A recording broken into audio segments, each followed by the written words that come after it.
Hello students, welcome to Vision WBCS. Vision WBCS এ তোমাদের সকলকে স্বাগত এবং প্রত্যেককে গুড মর্নিং। এবং ক্লাসটা শুরু করার আগেই আমি সরি বলতে চাই, কেননা বিগত কয়েকটা দিন আমি রেগুলারলি ক্লাসগুলো নিয়ে আসতে পারিনি, কিন্তু আমি চেষ্টা করব প্রতিদিন ক্লাসগুলো নিয়ে আসার জন্য। বাড়িতে একটু কনস্ট্রাকশনের কাজ চলছিল, যে কারণে আমি একটু ইরেগুলার হয়ে গিয়েছিলাম। তো আজকে থেকে আমি চেষ্টা করব প্রতিদিন ক্লাসগুলো নিয়ে আসার, এবং দিনে একটা কখনো কখনো দুটো করে আমি এই ডেগুলো মেক আপ করে দেবো। তো যাই হোক, লাস্ট পর্যন্ত আমরা ডে 4 পর্যন্ত করেছিলাম, আজকে আমরা ডে 5 করব। আপকামিং ডাব্লিউবিসিএস 2024 পরীক্ষাকে লক্ষ্য করে আমাদের টার্গেট 100 ডেজ 100 টপিক, এবং প্রত্যেকটা বিষয়ের গুরুত্বপূর্ণ টপিক ধরে ধরে আমরা এমসিকিউ ফরম্যাটে প্রশ্ন উত্তর আলোচনা করব। এবং আজকে ডে 5 এ কেমিস্ট্রির উপর থেকে আজকের ক্লাসটা হবে কেমিস্ট্রির উপর থেকে গুরুত্বপূর্ণ টপিক, যেটা হচ্ছে অ্যাটমিক স্ট্রাকচার। এবং প্রত্যেকদিন সকাল 7টা থেকে, এবং আমি যেখানে টাইম পাবো সেগুলো রাত্রেও করিয়ে দেবো একটা করে ক্লাস। তো আজ ক্লাসটা শুরু করা যাক। কি কি প্রশ্ন তো রয়েছে অ্যাটমিক স্ট্রাকচারের উপর থেকে 100 ডেজ 100 টপিক্সের আজকের এই ক্লাসে, সেগুলো এক এক করে দেখে নেওয়া যাক। তার আগে এই সমস্ত ইউটিউবের ক্লাসের যে পিডিএফ গুলো তোমরা ভিশন ডাব্লিউবিসিএস এর যে app, vision competitive exam app, সেখানে পেয়ে যাবে ডাব্লিউবিপিএসসি সেকশনে। তো ডাউনলোড করে নাও প্লে স্টোর থেকে ভিশন কম্পিটিটিভ এক্সাম অ্যাপটি। তো যাই হোক, আজকের ক্লাসে যে গুরুত্বপূর্ণ 40টা প্রশ্নোত্তর রয়েছে সেগুলো এক এক করে দেখবো। আজকের ক্লাসে 40-এর মতো প্রশ্নোত্তর রয়েছে। দেখো, 1 নম্বর প্রশ্ন। দেখো, হু first proposed the atomic theory of matter? অর্থাৎ পদার্থের যে অ্যাটমিক থিওরি বা পারমাণবিক তত্ত্ব, সেটা প্রথম কে দিয়েছিলেন? কোন বিজ্ঞানী? প্রত্যেকটা প্রশ্ন চলাকালীন চেষ্টা করবে নিজেরাই সঠিক উত্তরগুলো করার, তারপর আমার উত্তরের সাথে মেলানোর চেষ্টা করবে তোমাদের উত্তরগুলো মিলছে কি, প্র্যাকটিসটা হয়ে যাবে। তো সঠিক উত্তর হবে option B, John Dalton. Next 2 নম্বর প্রশ্ন। The size of the nucleus of an atom is? নিউক্লিয়াসের সাইজ, কোনো একটা অ্যাটমের বা পরমাণুর যে নিউক্লিয়াস রয়েছে কেন্দ্রে, সেই নিউক্লিয়াসের সাইজ কত হয়ে থাকে? 4টি অপশন রয়েছে, ভালো করে দেখে উত্তর করবে। 10⁻⁵ মিটার, 10⁻⁹ মিটার, 10⁻10 মিটার, নাকি 10⁻15 মিটার? সঠিক উত্তর হবে অপশন ডি, 10⁻15 মিটার হয়ে যাবে কোনো একটা অ্যাটমের নিউক্লিয়াস সাইজ। নেক্সট দেখো 3 নম্বর প্রশ্ন। Which one of the following best determines the atomic number of an element? কোনো একটা মৌল বা এলিমেন্টের অ্যাটমিক নাম্বার সব থেকে ভালোভাবে ডিটারমাইন করা যায় নিচের কোন সংখ্যার মাধ্যমে? 4টি অপশন দেখো। নাম্বার অফ প্রোটনস এর মাধ্যমে, নাকি number of protons and electrons এর মাধ্যমে, নাকি নাম্বার অফ আয়ন্স এর মাধ্যমে, নাকি নাম্বার অফ নিউক্লিয়ান্স এর মাধ্যমে? তো অ্যাটমিক নাম্বার সব থেকে ভালো ডিটারমাইন করা যায় কিসের মাধ্যমে? সঠিক উত্তর হবে option A, number of protons এর মাধ্যমে। ঠিক আছে, ধরো কোনো একটা অ্যাটম এক্স, ঠিক আছে, এই অ্যাটমের এই যে নিচে যেটা লেগে থাকে, ধরো এখানে রয়েছে 10 আর উপরে রয়েছে 20, এটা হচ্ছে মাস নাম্বার। ওকে, আর এই যে নিচে এটা হচ্ছে কি প্রোটন নাম্বার, বা এটাকেই বলা হয়ে থাকে কি অ্যাটমিক নাম্বার। অর্থাৎ যাহাই প্রোটন নাম্বার তাহাই অ্যাটমিক নাম্বার। অর্থাৎ এই এক্স মৌলের যে অ্যাটমিক নাম্বার সেটা কত হবে? সেটা হবে প্রোটন নাম্বার যত তত, অর্থাৎ 10। ওকে, নেক্সট দেখো 4 নম্বর প্রশ্ন। হু first determined the charge of electron? ইলেকট্রনের যে চার্জ সেটা প্রথম কোন বিজ্ঞানী ডিটারমাইন করেছিলেন?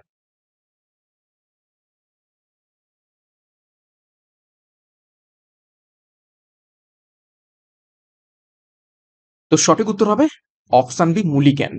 মুলিক্যান তিনি প্রথম ইলেকট্রনের চার্জ ডিটারমাইন করেছিলেন। নেক্সট প্রশ্নে যাব, তার আগে একটা গুরুত্বপূর্ণ ঘোষণা। 40,000 প্রশ্ন উত্তর সহ ডাব্লিউবিসিএস 2024 পরীক্ষাকে লক্ষ্য করে ভিশন ডাব্লিউবিসিএস সম্পূর্ণ প্রিলিমস এবং মেন্সকে কভার করে integrated mock test series launch করেছে, যেখানে তোমরা 30টা ফুল মক টেস্ট পাবে মেন পরীক্ষাকে লক্ষ্য করে, 40টা ফুল মক টেস্ট পাবে প্রিলিমস পরীক্ষাকে লক্ষ্য করে, এবং 100 জিএস চ্যাপ্টার ওয়াইজ তোমরা টেস্ট পাবে। সাথে প্রিভিয়াস ইয়ার সলভ এবং কারেন্ট অ্যাফেয়ার্স তোমরা পেয়ে যাবে আপ টু ডেট। বহু সংখ্যক স্টুডেন্ট এখনই অলরেডি এনরোলমেন্ট করে নিয়েছে। যারা এখনো এনরোলমেন্ট করতে চাও যোগাযোগ করো 9333 11181 5 নম্বরে, এবং এছাড়া বিস্তারিত ডেসক্রিপশন বক্সে পেয়ে যাবে। পরীক্ষার সেরা প্রস্তুতি এখান থেকে নিতে শুরু করো, এবং শুধুমাত্র WBCS নয়, আপকামিং ক্লার্কশিপ এবং অন্যান্য যে সমস্ত পরীক্ষা আসতে চলেছে, SSC বলো, রেলওয়ে বলো, সমস্ত পরীক্ষার জন্য কিন্তু এই যে মক টেস্ট সিরিজটা খুবই খুবই ইম্পর্টেন্ট। নেক্সট দেখো 5 নম্বর প্রশ্ন, how much charge does an electron have? Just আগের প্রশ্নই দেখলাম যে মুলিক্যান ইলেকট্রনের চার্জ প্রথম ডিটারমাইন করেছেন। তো ইলেকট্রনের চার্জ কত? বেশ কয়েকবার পরীক্ষাতে এসেছে, গুরুত্বপূর্ণ প্রশ্ন, ভিভিআই করবে। টপিক ওয়াইজ ক্লাস করলে আমাদের অনেক প্রশ্ন প্র্যাকটিস হয় এবং পরীক্ষাতে কিন্তু কমনও আসতে পারে। তো এখানে যে 4টি অপশন রয়েছে তার মধ্যে কি সঠিক উত্তর হয়ে যাবে অপশন এ, -1.6 ইন্টু 10⁻⁻19 কুলম্ব। এটি হচ্ছে ইলেকট্রনের চার্জ, এবং মাইনাস এই নেগেটিভটা কিন্তু খুবই খুবই ইম্পর্টেন্ট। ইলেকট্রনের চার্জ হচ্ছে নেগেটিভ চার্জ হয়ে থাকে। তো -1.6 ইন্টু 10⁻⁻19 কুলম্ব, এটি হচ্ছে ইলেকট্রনের একটি চার্জ। এটা কুলম্ব এককে আছে। নেক্সট দেখো 6 নম্বর প্রশ্ন, the electron was discovered by. Electron কে আবিষ্কার করেছেন?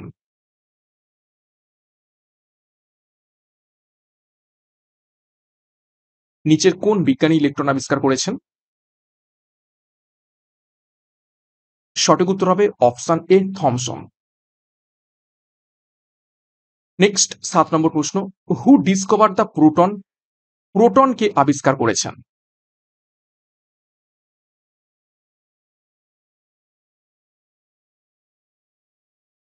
তো প্রোটন আবিষ্কার করেছেন অপশন এ, বিজ্ঞানী রাদারফোর্ড। 8 নম্বর প্রশ্ন দেখো, which of the following was discovered by James Chadwick? নিচের কোন কণাটি জেমস চ্যাডউইক আবিষ্কার করেছিলেন?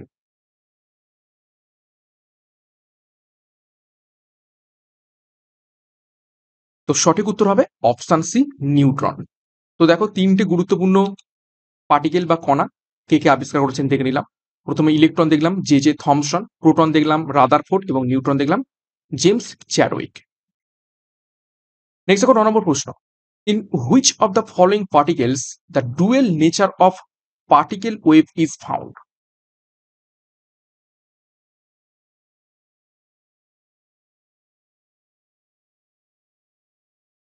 নিচের কোন পার্টিকেলে দ্বৈত যে প্রকৃতি, ঠিক আছে, পার্টিকেলেরও এবং ওয়েভেরও দু রকম প্রকৃতি দেখতে পাওয়া যায়?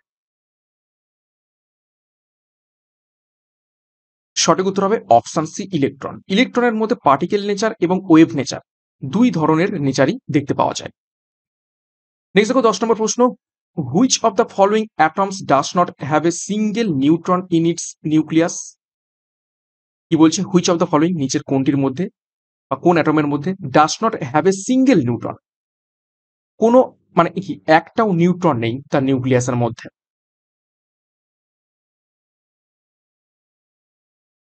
তো সঠিক উত্তর হবে অপশন বি, হাইড্রোজেন। ঠিক আছে, হাইড্রোজেনের যে একটা আইসোটোপ রয়েছে, প্রথম যে আইসোটোপ আমরা বলে থাকি, আমরা প্রোটিয়াম বলে থাকি। ঠিক আছে, প্রোটিয়াম দেখতে কেমন, এইরকম। তার মানে একটা কি রয়েছে, একটা রয়েছে মাত্র প্রোটন। ঠিক আছে, এবং নিউট্রন এখানে কিন্তু নেই, এটাই হচ্ছে মাস নাম্বার। তো নিউট্রন কিন্তু এখানে 0।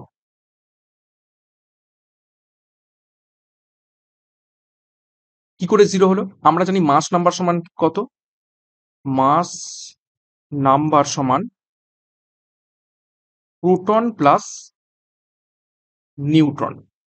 ঠিক আছে, তো এখানে মাস নাম্বারও 1 আর প্রোটন সংখ্যাও 1, তার মানে অবশ্যই নিউট্রন 0 হলেই তারপর 1 1 সমান হবে, তার মানে এখানে নিউট্রন কিন্তু 0 রয়েছে।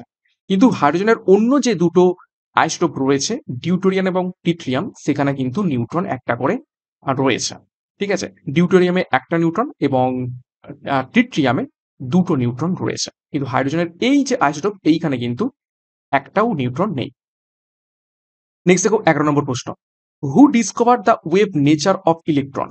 নিচের কোন বিজ্ঞানী ইলেকট্রনের ওয়েভ নেচার আবিষ্কার করেছিলেন? খুবই গুরুত্বপূর্ণ প্রশ্ন। এবং ঘুরিয়ে আসতে পারে যে dual nature of particle discovered by কোনো একটা কণা বা পার্টিকেলের যে দ্বৈত সত্তা রয়েছে, একটা হচ্ছে পার্টিকেল নেচার এবং ওয়েভ নেচার বা তরঙ্গের নেচার, এইটা আবিষ্কার করেছিলেন নিজের কোন বিজ্ঞানী? তো সঠিক উত্তর হয়ে যাবে অপশন বি, ডি ব্রগলি। 12 নম্বর প্রশ্ন দেখো, the chemical behaviour of an atom depends on it's, কোনো একটা অ্যাটমের রাসায়নিক যে চরিত্র বা রাসায়নিক যে ধর্ম, সেটা ডিপেন্ড করবে কিসের ওপর? এটাও গুরুত্বপূর্ণ প্রশ্ন, পরীক্ষায় এসে থাকে। দেখো 4টি অপশন রয়েছে, the number of protons in the nucleus, অর্থাৎ ওই অ্যাটমের নিউক্লিয়াসে যতগুলো প্রোটন রয়েছে তার ওপর, নাকি option B on the number of neutrinos in the nucleus, নিউক্লিয়াসের মধ্যে কতগুলো নিউট্রিনো রয়েছে তার উপর। তারপর দেখো option C, the number of electrons revolving around the nucleus, নিউক্লিয়াসের চারধারে কতগুলো ইলেকট্রন ঘুরছে তার ওপর, নাকি option D the number of nucleons in the nucleus, নিউক্লিয়াসের মধ্যে কতগুলো নিউক্লিয়ন রয়েছে। নিউক্লিয়ন কি? নিউক্লিয়ন হলো প্রোটন অ্যান্ড নিউট্রন, এই দুটোকে বলা হয় থাকে নিউক্লিয়ন। ইলেকট্রনকে কিন্তু নিউক্লিয়নের মধ্যে ধরা হয় না। নিউক্লিয়াসের মধ্যে যারা থাকে তাদেরকেই নিউক্লিয়ন্স বলা হয় থাকে। তো কেমিক্যাল বিহেভিয়ার এটা ডিপেন্ড করবে শুধুমাত্র কার ওপর? সঠিক উত্তর হবে option C, the number of electrons revolving around the nucleus. কারণ নিউক্লিয়াসের চারধারে যে ইলেকট্রনগুলো রয়েছে সেইগুলোই কেমিক্যাল বন্ডিং এ পার্টিসিপেট করে থাকে, তো সেই জন্য ইলেকট্রনের ওপরেই ডিপেন্ড করবে সেই অ্যাটমের কেমিক্যাল বিহেভিয়ার। নেক্সট দেখো 13 নম্বর প্রশ্ন, what is the sum of mass number? Mass number কোন দুটির যোগফল? একদম ইজি প্রশ্ন।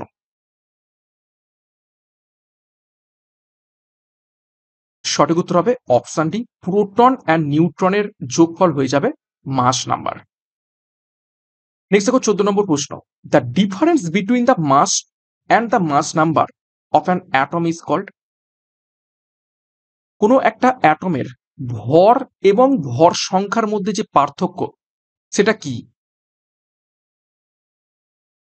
4টি অপশন রয়েছে, অ্যাটমিক নাম্বার, আচ্ছা অ্যাটমিক নাম্বার দুবার হয়েছে, যাই হোক, মাস লস, নাকি নাম্বার অফ ইলেকট্রনস। তো সঠিক উত্তর হবে অপশন সি, মাস লস। ঠিক আছে, ভর এবং ভর সংখ্যার মধ্যে যে ডিফারেন্স সেটা হচ্ছে ভর যেটা হারিয়ে যায় সেটাই হচ্ছে এই দুটোর মধ্যে ডিফারেন্স। নেক্সট দেখো 15 নম্বর প্রশ্ন, which nuclear particle has no mass and charge but has spin, নিচের কোন পারমাণবিক পার্টিকেলের বা কণার কোন রকম ভরও নেই আর কোন রকম চার্জও নেই, কিন্তু এর একটা স্পিন রয়েছে বা ঘূর্ণন রয়েছে? নিচের কোন কণার?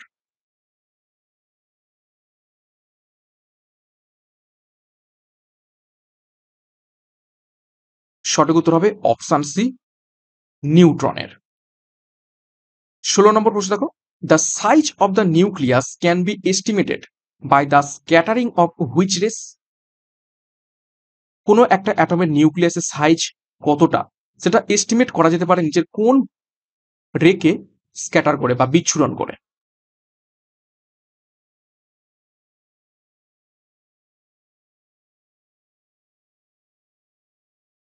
সঠিক উত্তর হবে অপশনে আলফা পার্টিকেলের বিচ্ছুরণ করে কোনো একটা অ্যাটমের যে নিউক্লিয়াস তার সাইজ কত সেটা জানা যেতে পারে। 17 নম্বর প্রশ্ন দেখো, the international standard for atomic weight is, atomic weight বা পারমাণবিক ওজন, এটা ভর নয়, অ্যাটমিক নাম্বার নয় বা অ্যাটমিক সংখ্যা নয়, এটা হচ্ছে অ্যাটমিক ওয়েট, পারমাণবিক ভর বা হচ্ছে ওজন। এটার ইন্টারন্যাশনাল স্ট্যান্ডার্ড কোন মৌলকে ধরে করা হয়ে থাকে? তো সঠিক উত্তর হবে অপশন সি, কার্বন 12 আইসোটোপকে ধরা হয়ে থাকে।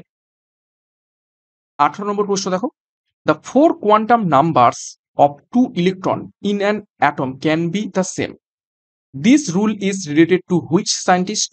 কি বলছে, four quantum numbers of two electron, অর্থাৎ দুটো ইলেকট্রনের চারটে কোয়ান্টাম নাম্বার থাকে। তোমরা এটা ভালো করে মাথায় রাখবে। ঠিক আছে, কি বলছে, দুটো ইলেকট্রনের চারটে কোয়ান্টাম নাম্বার থেকে থাকে in an atom can not be the same, এবং এই চারটে কোয়ান্টাম নাম্বার কখনোই এক হয় না। দিস রুল, এই নিয়মটা কোন বিজ্ঞানী দিয়েছিলেন? দেখবে আমরা ইলেকট্রন ভরাট করার সময় এইরকম একটা দিই, এইরকম একটা দিই, এইরকম একটা দিই, এইরকম একটা দিই, উল্টে উল্টে আমরা দিই। ঠিক আছে, তো কোন বিজ্ঞানীর নাম, মানে এটা নীতি? তো সঠিক উত্তর হয়ে যাবে অপশন ডি, পাউলি। 19 নম্বর প্রশ্ন দেখো, the quantum number that specifies the direction of orientation in space of an orbital is, অর্থাৎ এই যে বললাম না কোনো একটা ইলেকট্রনের চারটে কোয়ান্টাম নাম্বার থাকে, তো চারটে কোয়ান্টাম নাম্বার দেখো দেওয়া রয়েছে, principal quantum number, orbital quantum number, magnetic quantum number এবং সাইক্লিক কোয়ান্টাম নাম্বার। তো এই চারটে কোয়ান্টাম নাম্বারের মধ্যে থেকে কোন কোয়ান্টাম নাম্বার কোনো একটা ইলেকট্রনের যে অরবিটাল সেটা কোন ওরিয়েন্টেশনে থাকবে, কোন ডাইরেকশনে থাকবে, সেটা স্পেসিফাই করে নিচের কোন কোয়ান্টাম নাম্বার? খুবই গুরুত্বপূর্ণ প্রশ্ন।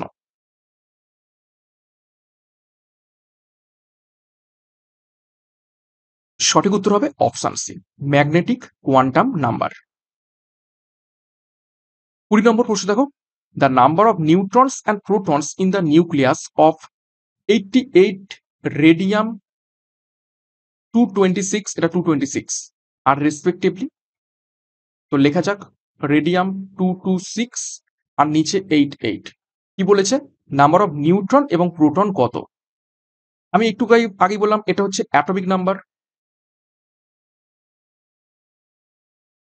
এবং যাহাই অ্যাটমিক নাম্বার তাহাই হচ্ছে কি প্রোটন নাম্বার। তাহলে প্রোটন নাম্বার আমরা পেয়ে গেলাম কত, 88, প্রোটন হচ্ছে 88। মাথার এটা কি, মাস নাম্বার, তাহলে সূত্র কি, মাস নাম্বার সমান প্রোটন যোগ নিউট্রন।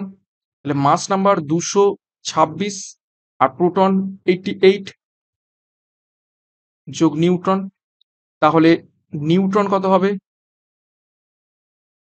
226 মাইনাস 88, তাই তো?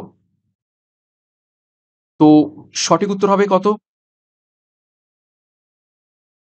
সঠিক উত্তর হয়ে যাবে নিউটন 138, এটা বিয়োগ করলে হবে 138। তো দেখো এখানে কি বলেছে, আগে নিউটন নম্বর বলেছে তারপর প্রোটন নম্বর বলেছে, তার মানে 138 এবং 88। ঠিক আছে, ভুল করে যেন আবার অপশন বি করে ফেলো না, অপশন বি তে উল্টে দিয়েছে। এখানে জিজ্ঞাসা করা হয়েছে রেসপেক্টিভলি নিউট্রন এবং প্রোটন, আগে নিউট্রন তারপরে প্রোটন, তো সঠিক উত্তর হবে অপশন এ, 138 এবং 88। Next 21, the number of electrons in 19 potassium 40 is, কে 19 এবং 40। এখানে আরেকটা জিনিস মনে রাখো, কি একটু আগে বললাম না, প্রোটন নাম্বার যাই সেটাই হচ্ছে অ্যাটমিক নাম্বার, এবং সবসময় মনে রাখবে কোনো একটা অ্যাটমে যতগুলো প্রোটন থাকে ঠিক ততগুলোই কি থাকে, ইলেকট্রন থাকে। নিউক্লিয়াসের মধ্যে যতগুলো প্রোটন থাকে ততগুলোই ইলেকট্রন থাকে, তার মানে এটাই হয়ে যাবে আবার ইলেকট্রন নাম্বার। ওকে, তার মানে এইটা, এই 19টা এটাই হচ্ছে প্রোটন নাম্বার, এটাই হচ্ছে অ্যাটমিক নাম্বার, এবার এটাই হচ্ছে ইলেকট্রন নাম্বার। তো ইলেকট্রন নাম্বার কত? চোখ বুঝিয়ে অপশন বি, 19। ওকে, নেক্সট 22 নম্বর প্রশ্ন, if the third orbit of an atom is the outermost orbit then it can have maximum number of electrons. Third outermost orbit, অর্থাৎ আমরা যদি কে, L, M করে থাকি, কে তে দুটো, এল এ 8টা এবং এম এ 18টা, এইভাবে চলতে থাকে। তো সঠিক উত্তর হবে অপশন সি, 18। এই অরবিটে 18টি ইলেকট্রন থাকতে পারে। ওকে, একটু তোমাদের ভেঙেও দেখিয়ে দিই কিভাবে হচ্ছে। আচ্ছা, আমি কেটাকে কিভাবে করলাম, দেখো এটা হচ্ছে কে, কে তে কি থাকে, শুধুমাত্র 1s2, দেখো দুটো ইলেকট্রন।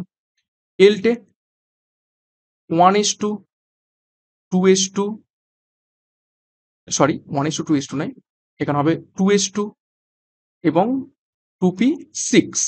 দেখো 8টা হয়ে গেছে, এখানে দুটো, এখানে হচ্ছে 8টা। এবার আমরা যাবো এম এ। 3:2 3p6 3d10। ভালো করে দেখো 18টা হয়ে গেছে। ঠিক আছে, তো এইভাবে চলতে থাকে। আশা করি বুঝতে পেরেছো। নেক্সট 23 নম্বর প্রশ্ন। দেখো, which of the following electronic configuration is not possible? নিচের কোন ইলেকট্রনিক কনফিগারেশনটা পসিবল নয়? দেখো, একটু আগেই লিখলাম 1:2 2:2 2p6 3:2 3p6 3d10। তা আমি তো এখানে 2d10 লিখলাম না কেন? ডাইরেক্ট আমি এখানে 3d-তে এই 3-তে আমি d10 লিখেছি। ঠিক আছে, এটা কিন্তু এই 2d কখনো হয় না। তো দেখো কোথায় 2d রয়েছে, অপশন বি তে রয়েছে, দেখো 2d10। এই জিনিসটা কখন পসিবলই নয়। তো সঠিক উত্তর হবে অপশন বি। কেননা আমরা সূত্র কি জানি, কে তে দুটো ইলেকট্রন থাকবে, এল তে 8টা ইলেকট্রন থাকবে। যদি আমি ডি ঢুকে দিই 8 একটু বেশি হয়ে যাচ্ছে, হবে না। কে এল এম, এম তে থাকবে 18টা। ঠিক আছে, কে এল এম, তারপরে ও, এখানে হচ্ছে 4 চলে যাবে, 4s2 4p6 4d10, এফ চলে আসে, তারপরে 4d14, এখানে 36 ইলেকট্রন চলে আসে। ঠিক আছে, এইভাবে কিন্তু জিনিসগুলো হয়। নেক্সট দেখো 24 নম্বর প্রশ্ন। What is the electronic configuration of 1:2 2:2 2p6?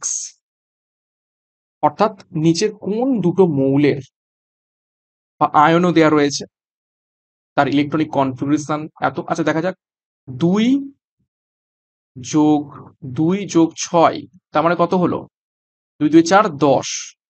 10 কার? 10 কার? 10 হচ্ছে নিয়নের। ঠিক আছে, আর সোডিয়াম হচ্ছে 11। সোডিয়াম যদি একটা ইলেকট্রন ছেড়ে দেয়, ছেড়ে দিল একটা ইলেকট্রন, তাহলে 11 থেকে একটা ইলেকট্রন বিয়োগ 10 হয়ে যাবে, এবং সোডিয়াম হয়ে যাবে কি প্লাস, একটা ইলেকট্রন ছেড়ে দিয়েছে। তাহলে সঠিক উত্তর হয়ে যাবে কি এখানে অপশন বি। নিয়ন এবং সোডিয়াম প্লাস আয়নের ইলেকট্রনিক কনফিগারেশন 1:2 2:2 2p6। তোমরা একদম ঠোঁটস্থ করে রাখবে, 1 থেকে 40 পর্যন্ত যে সমস্ত পিরিয়ডিক টেবিলের মৌল রয়েছে, তাদের যে অ্যাটমিক নাম্বার, মানে কার কত মানে পর্যায়ে রয়েছে, কোন পিরিয়ডে রয়েছে, তার অ্যাটমিক নাম্বারগুলো কিন্তু ইলেকট্রনিক কনফিগারেশনটা কিন্তু খুব ভালোভাবে মনে রাখবে। ওকে, next 25। The electronic configuration of an atom with atomic number 20 is? তো দেখা যাক, 20 বলা হয়েছে, তাই তো? এখানে কিন্তু ম্যাক্সিমাম ছেলে একটা ভুল করে। কি ভুল করে? আমি একটু আগেই বললাম যে কে তে দুটো, এল তে 8টা, এম এ 18টা ইলেকট্রন থাকে। তো সেই হিসাবে যদি আমি 20টাকে ভাঙি, তাহলে 2 8, তারপর কত হবে? 2 8 এ 10 হয়ে গেছে, আর 10 করে দেবো, তাহলে দেখো 20 হয়ে গেল না? তাই তো, অপশানে। কিন্তু এটা একদমই ভুল। কেন ভুল? এক্ষুনি বললেই বুঝতে পারবে। দেখো এখানে একটা নিয়ম রয়েছে। কি? আমি একটু আগেই বললাম যে এই যে 1:2 করে ভাবি। আচ্ছা, কে 1:2, দুটো ইলেকট্রন চলে গেল। এল এ 2:2 2p6। ঠিক আছে, 8টা চলে গেল, এই পর্যন্ত ঠিক আছে। কিন্তু শেষের নেক্সট যে 10টা ইলেকট্রন, সেটা এইভাবে ভর্তি হয়, কে L M 3s2 3p6 3d। আমি কি করবো এখানে 10 করব না, এখানে এর পরের যে স্টেপ 4s2 ভর্তি হয়। সবসময় মনে রাখবে, এই ডি কক্ষে ইলেকট্রন ঢোকার আগে আগে এস কক্ষে ইলেকট্রন ঢোকে। ঠিক আছে, কেননা ডি কক্ষের যে এনার্জি স্টেট, সেটা কিন্তু অনেকটা উঁচুতে থাকে। তো সেই কারণে আগে এস কক্ষে ঢুকবে, নেক্সট যে কক্ষপথ সেই কক্ষপথের এস এ ঢুকবে, এস ভর্তি হয়ে গেলে তারপরে গিয়ে ডি তে ঢুকবে। আশা করি বোঝাতে পেরেছি। তো সেই জন্য কি হলো, এখানে আমি এখানে ডি তে ভরাট করলাম না, এখানে ডি 0 করে রেখেছি। তার বদলে আমি ডি তে না ঢুকিয়ে কোথায় ঢুকিয়েছি, 4s এ ঢুকিয়েছি। তাহলে কি হলো, এইখানে হলো 8, আর এই 4s এর জন্য এখানে দুটো ইলেকট্রন 2 হলো। তাহলে কিভাবে সাজানো হলো, 2 8 8 2। এটা কিন্তু অনেকেরই কনফিউশন থাকে, ক্লিয়ার হয় না, আমি এখান থেকে ক্লিয়ার করে দিলাম। ওকে, আগের প্রশ্নে কি ছিল, ম্যাক্সিমাম এম এ কতগুলো থাকতে পারে, ম্যাক্সিমাম থাকতে পারে 18টা, 18টাই থাকে ম্যাক্সিমাম, ঠিক আছে। কিন্তু কোনো একটা পার্টিকুলার যদি 20 বলে দেয়, এইরকম একটা ইলেকট্রনের কনফিগারেশন যদি তোমাকে করতে দেয়, তাহলে কিন্তু তোমাকে এই রুলটা কিন্তু ফলো করতে হবে। তো সঠিক উত্তর হবে কিন্তু অ্যাকচুয়ালি অপশন সি, 2882। যতটা সোজা আমরা ভাবি ততটা কিন্তু নয়। ওকে, সবসময় মনে রাখবে ডি কক্ষে ইলেকট্রন ঢোকার আগে আগে আমাদের এস এ ঢুকবে। সিমিলারলি যদি তোমাদের এস 4 এর এসটাও ঢুকে যায়, 4d তে কিন্তু তখন আর ইলেকট্রন ঢুকবে না, 4d এর আগে ঢুকবে কি 5s এ, 5s পূর্ণ হলে তারপরে গিয়ে 4d তে ঢুকবে। Okay, next 26, the electronic structure of 13Al27 is, এটাও ইলেকট্রনিক কনফিগারেশন করতে বলা হয়েছে। এখানে কত রয়েছে, 13 রয়েছে। তো এটা তো ইজি রয়েছে একদম, 13 কে ভাঙো, 1s2 2s2, সবসময় এইভাবে তোমরা করার চেষ্টা করবে, 1s2 2s2 এইভাবে, 1s2 2s2 2p6, তাহলে কত হলো, 2 8 10 হয়ে গেছে, 3s 2 এবং 3p1, তাহলে 13 হয়ে গেল তিনটে, তাহলে 283। আশা করি বুঝতে পেরেছো। নেক্সট 27 নম্বর প্রশ্ন, when an electron moves from a higher orbit to a lower orbit, যখন একটা ইলেকট্রন খুব উচ্চ অরবিট থেকে লো অরবিটে কি করে, স্থানান্তরিত হয়, তখন কি করে। চারটি অপশন, এনার্জি ইজ এমিটেড, শক্তি নির্গত হয়, অপশন বি এনার্জি অ্যাবজর্বড, শক্তি শোষিত হয়, নাকি option C the size of atom decreases, অ্যাটমের সাইজ কমে যায়, নাকি নান অফ দিস। যখন উঁচু শক্তি থেকে নিচুতে আসবে, তার মানে নিচের শক্তিতে আসছে, তার মানে বেশি শক্তি থেকে নিচেতে আসছে, তার মানে কি হবে, শক্তি রিলিজ করবে, শক্তি রিলিজ হবে। আর ঠিক উল্টোটা হবে, যখন নিচে থেকে উপরে যাবে তখন শক্তিটাকে গ্রহণ করতে হবে, সেই শক্তি গ্রহণ না করলে উপরে যাবে কি করে। ওকে, নেক্সট দেখো 28 নম্বর প্রশ্ন, ইনস্টেবল নিউক্লিয়াই, অর্থাৎ কোনো একটা পরমাণুর নিউক্লিয়াস স্টেবল কখন হবে। চারটি option, have the same number of neutron এবং proton, option B has more neutron than proton, option C there are no neutron, নাকি option D there are no protons. তো একটা স্টেবল নিউক্লিয়াই তখনই হবে যখন অপশানে হবে, যখন নাম্বার অফ নিউট্রন এবং প্রোটন নিউক্লিয়াসের মধ্যে সমান থাকবে, তখনই কিন্তু একটা নিউক্লিয়াস স্টেবল হবে। যদি একটাও বেশি এদিক ওদিক হয়ে যায় তখন কিন্তু আর স্টেবল থাকবে না। এগুলো খুব ভারী মৌল, থোরিয়াম, রেডিয়াম, ইউরেনিয়াম, এইগুলোর ক্ষেত্রে কি হয়, নিউট্রন সংখ্যা কিন্তু বেশি থাকে প্রোটনের থেকে, ঠিক আছে, যেটাকে বলা থাকে N/P ratio, neutron by proton ratio, নিউট্রনের সংখ্যা বেশি থাকে প্রোটনের থেকে, তখন কিন্তু অটোমেটিক্যালি ওগুলো ডিকে করে, যে কারণে ওদেরকে আমরা কি বলে থাকি, তেজস্ক্রিয় মৌল বলে থাকি। নিউট্রন এবং প্রোটন সংখ্যা সেম করতে চাই তো তারা অটোমেটিক্যালি নিজে থেকেই স্টেবল হতে চায়। ওকে, নেক্সট 29 নম্বর প্রশ্ন, দেখো কি বলছে, the position and velocity of small particles like electrons cannot be determined simultaneously, this is statement. অর্থাৎ কি বলছে, কোনো একটা ইলেকট্রনের, মানে ইলেকট্রনের মতো যদি কোনো একটা পার্টিকেল আমরা পাই, তার ভেলোসিটি অর্থাৎ বেগ এবং তার অবস্থান, দেখো পজিশন অর্থাৎ অবস্থান এবং ভেলোসিটি বেগ সাইমালটেনিয়াসলি ডিটারমাইন করা যায় না, অর্থাৎ তার বেগ এবং পজিশন একসাথে, দুটো একসাথে কখনোই ডিটারমাইন করা যায় না। যে কোনো একটা তুমি ডিটারমাইন করতে পারবে, পজিশন ডিটারমাইন করলে তার বেগ ডিটারমাইন করতে পারবে না, ভেলোসিটি ডিটারমাইন করলে তার পজিশন ডিটারমাইন করতে পারবে না। তো এই যে প্রিন্সিপাল, এটা কোন বিজ্ঞানী দিয়েছিলেন, তো সঠিক উত্তর হবে অপশনে হাইজেনবার্গ আনসার্টেনটি প্রিন্সিপাল বলা হয়ে থাকে ওই জন্য, হাইজেনবার্গের অনিশ্চয়তা নীতি, অর্থাৎ পজিশন এবং ভেলোসিটির কোনো নিশ্চয়তা নেই, তুমি দুটোকে সাইমালটেনিয়াসলি ঠিক আছে, তুমি ক্যালকুলেট করতেই পারবে না। নেক্সট দেখো 30 নম্বর প্রশ্ন, the particle that holds nuclear particles together. নিচের কোন পার্টিকেল নিউক্লিয়ার পার্টিকেল কি কি? প্রোটন এবং নিউট্রন এই দুটোকে ধরে রাখে। নিউক্লিয়ার পার্টিকেল কি? নিউক্লিয়াসের মধ্যে যারা থাকে, প্রোটন অ্যান্ড নিউট্রন এই দুটোকে ধরে থাকে নিচের কোন পার্টিকেল? সঠিক উত্তর হবে option D, Mason particle. VVI করবে। নেক্সট 31 নম্বর প্রশ্ন, the chemical nature of an element depends on. Chemical nature বা রাসায়নিক ধর্ম নিচের কোনটির উপর ডিপেন্ড করে থাকবে?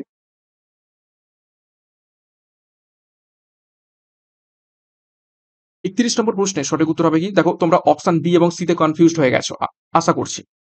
অবশ্যই ইলেকট্রনের উপর ডিপেন্ড করবে, কিন্তু কোন ইলেকট্রন?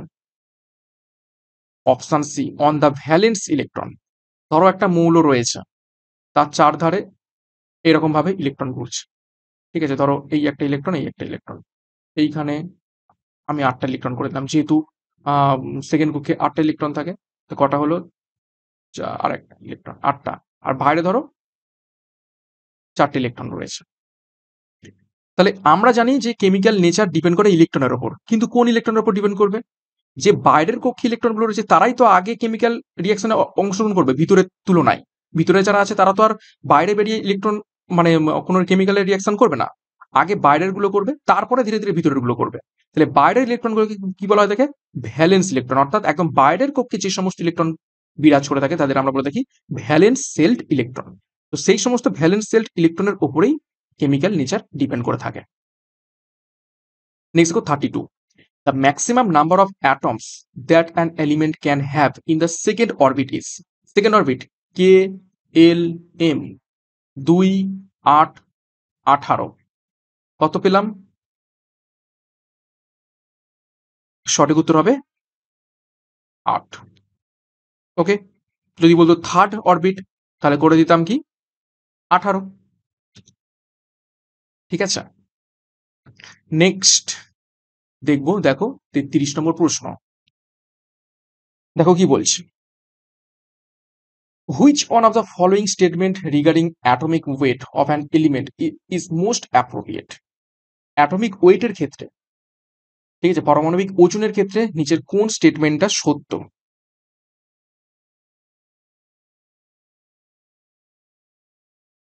চারটি অপশন রয়েছে, দেখো অপশনে the atomic weight of an element is sum of the proton and neutrinos present in the atom that of element. Option B, atom weight of an element may vary depending on its mass number.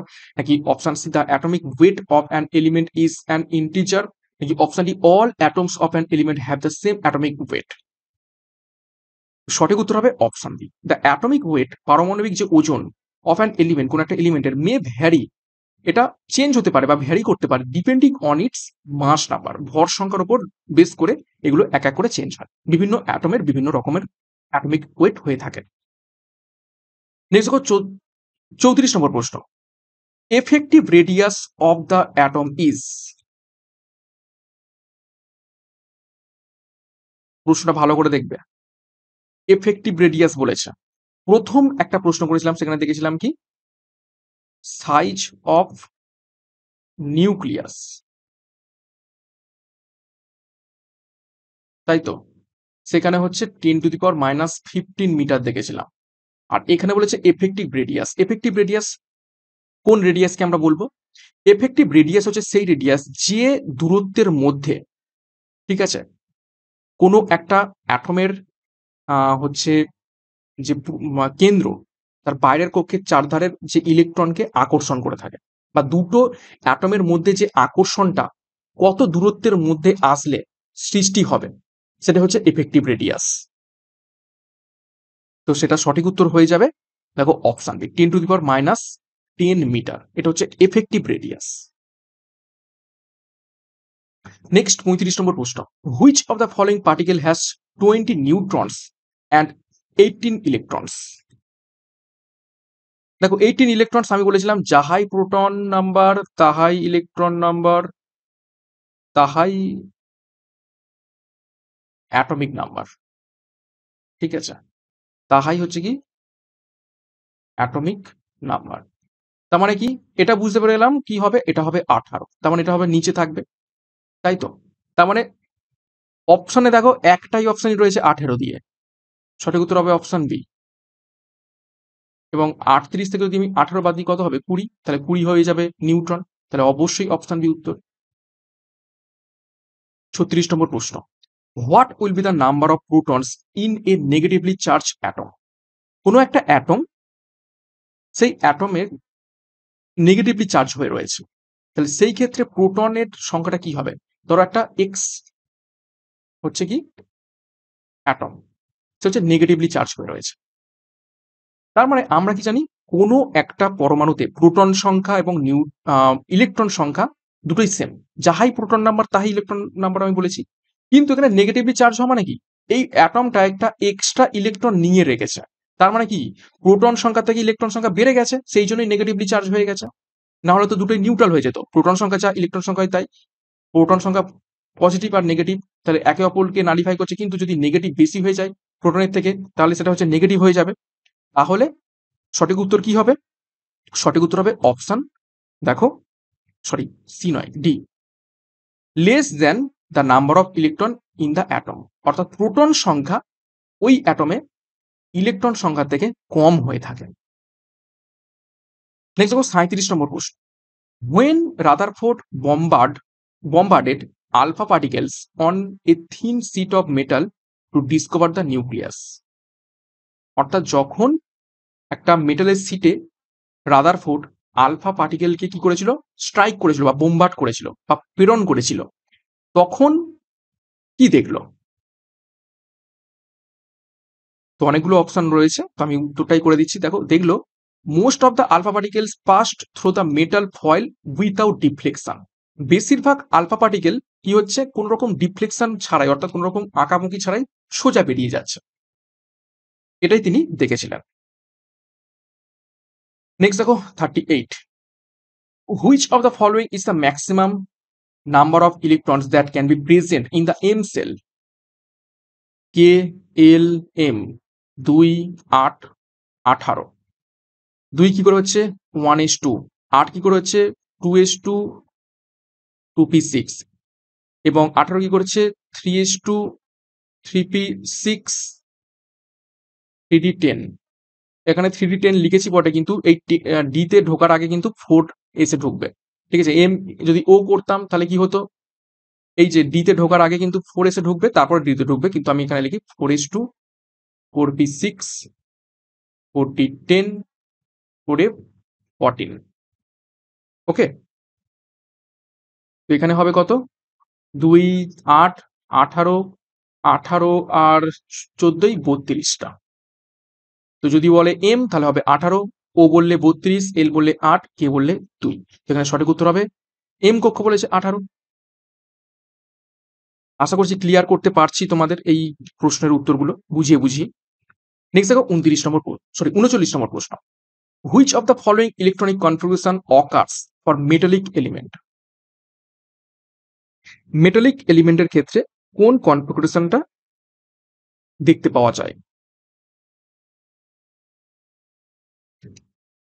তো এটা তোমরা just মনে রাখবে, যদিও এই প্রশ্নটা ঠিকঠাক নেই অপশনটা, কেননা মেটালিক এলিমেন্ট তো প্রচুর রয়েছে, কোন মেটালিক এলিমেন্টের কি বলবো, তো এটা তোমরা ক্রস করো, স্কিপ করো, প্রশ্নটা ভুল রয়েছে। ওকে, নেক্সট 40 নম্বর প্রশ্ন দেখো, the atomic number of sodium 11, sodium 11, and the atomic mass is 23, 23, so the number of electron, neutron and protons in it are respectively, তো ইলেকট্রন, যাহাই ইলেকট্রন তাহাই প্রোটন, তো ইলেকট্রন পেয়ে গেলাম 11, নিউট্রন 23 থেকে 11 বাদ হয়ে যাবে 2, 1, 12, প্রোটন, যাহাই নিউট্রন তাহাই প্রোটন তাহাই অ্যাটমিক নাম্বার 11, তাহলে কি হলো 11, 12, 11, 11, 12, 11, অপশন ডি, সঠিক উত্তর হয়ে যাবে অপশন ডি। ওকে, তো এই ছিল আজকে ক্লাসের গুরুত্বপূর্ণ 40টা প্রশ্ন। তো 40-এর মধ্যে কার কত স্কোর হয়েছে তোমরা একটু কমেন্ট বক্সে প্রত্যেকে কমেন্ট করে জানাবে, এবং চেষ্টা করবো আমি রেগুলারলি এই সমস্ত ডে ওয়াইজ, টপিক ওয়াইজ প্রশ্ন উত্তরের ক্লাসগুলো নিয়ে আসার জন্য এবং চেষ্টা করব দিনে 2টো করেও করিয়ে দেওয়ার জন্য। যে গ্যাপগুলো হয়েছে সেই গ্যাপগুলো পূরণ হয়ে যাবে। ভালো লাগলে অবশ্যই একটা লাইক এবং কমেন্ট করে জানাও এবং আমাদের এই পিডিএফটা পাওয়ার জন্য ভিশন কম্পিটিটিভ এক্সাম অ্যাপটা ডাউনলোড করে নাও প্লে স্টোর থেকে। সেখানে WPSC সেকশন থেকে পেয়ে যাবে। এছাড়া এই 40,000 প্রশ্নোত্তরের মক সিরিজ রয়েছে, সেখানে যুক্ত হয়ে যাও পরীক্ষার সেরা প্রস্তুতি নেওয়ার জন্য। যোগাযোগ করো 9333111815 নাম্বারে। তো আজকের মতো ক্লাসটা এখানে শেষ করলাম। প্রত্যেককে all the best. Thank you, by.